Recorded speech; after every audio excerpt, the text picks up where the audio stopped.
तो हेलो, नमस्ते, अस्सलाम वालेकुम और सारे देवी देवताओं की जय।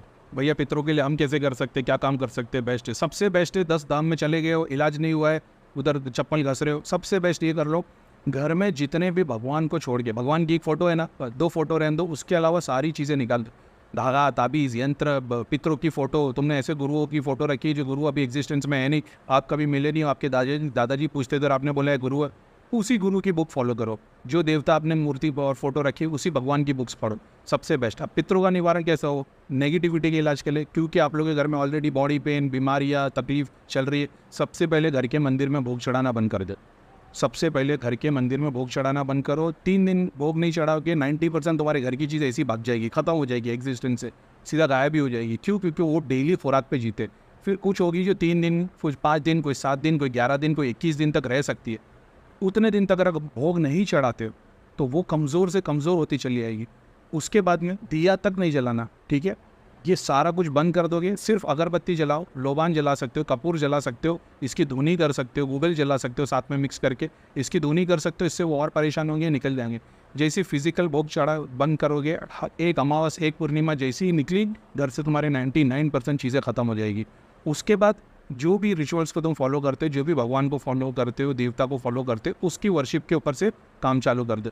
फूल रख सकते हो, अगरबत्ती रख सकते हो। उसके अलावा घर में नारियल जो कपड़े में बांध दिया, धागा, ताबीज़, यंत्र 10 जगह पे गए, 10 बाबा ने अलग अलग चीज़ें दे दी। जितना भी जाप करोगे, जितना भी हवन करोगे, सब वो चीज़ों में डिस्ट्रीब्यूट हो जाएगा।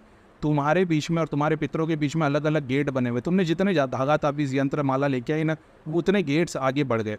अब जब तुम हवन कर रहे हो ना, तो बढ़ते चले आ रहे हैं। यानी तुम दे रहे हो 100 रुपया और पितरों तक पहुँच रहा है 5 रुपया।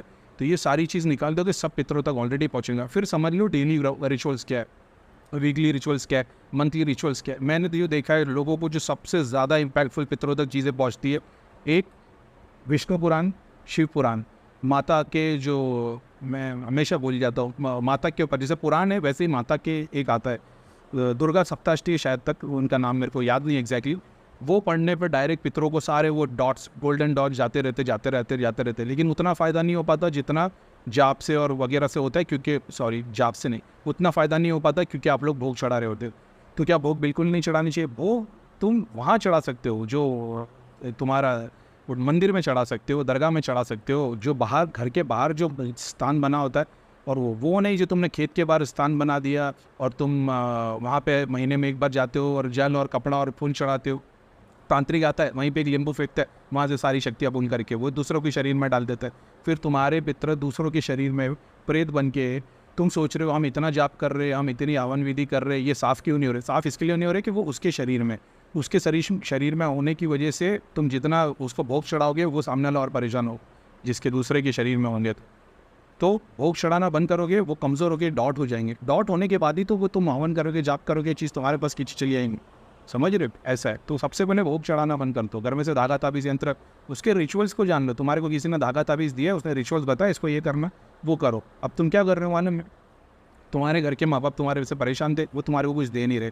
तुम किसी और के पास गए तो उसने अपने घर से 4 अपने मेंबर भेज दिया। अब तुम्हारे माँ बाप के बाजू में 4 जन बैठ गए, तुम्हारे माँ बाप को उन्होंने चुप करा दिया। अब जो भी तुम भोग चढ़ा रहे हो, जो भी सेवा कर रहे हो, जाप कर रहे हो, वो अब वो 4 शक्तियों को जा रहा है। समझ रहे हो? तो पहले तुम अपने माँ बाप को नहीं पूछ रहे थे, अब तुमने गैर के 4 को पूजा है। तो गैर के 4 को पूछोगे, अब वो तुम्हारे अलावा और 14 का काम कर रहा है, तो वही 4 और 14 के पास जाएंगे। उसके पितर मजबूत होते जाएंगे, तुम्हारे कमज़ोर होते जाएंगे। 5 साल के बाद भी तुम्हारी सिचुएशन एज इट इज़ रहेगी। आप बोले कि हम 10 धाम घूम लिए। 10 धाम घूमने से तुमने 10 जन की शक्ति घर पर बुला ली है, तो वो तुम जितना कर रहे हो उनको ही जा रहा है। अब जब तुम ये सारा कुछ निकाल देते हो, भगवान की 1 या 2 फोटो रखो, बहुत है। घर में मंत्रों की फ़ोटो लगाओ, जिस भी मंत्र का जाप करते हो उसकी फ़ोटो घर के अंदर लगाओ और कमरे में लगा दो, बेस्ट है वो।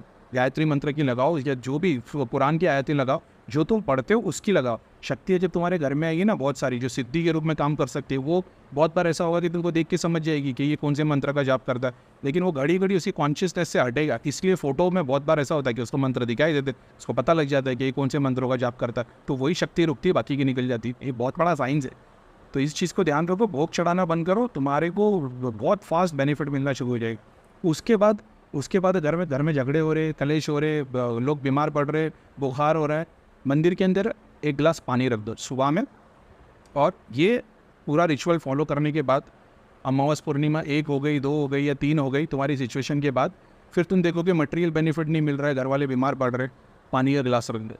मंदिर के अंदर या घर में कोई भी एक स्थान बना दो, मुस्लिम भी हो तो पानी या गिलास रख दो, सुबह में रखो, शाम में वही पानी को बाहर किसी या अपनी गैलरी में जो तुम्हारा गमला रखा होगा, ये पॉट रखा होगा पेड़ का, प्लांट का, उसके अंदर डाल दो।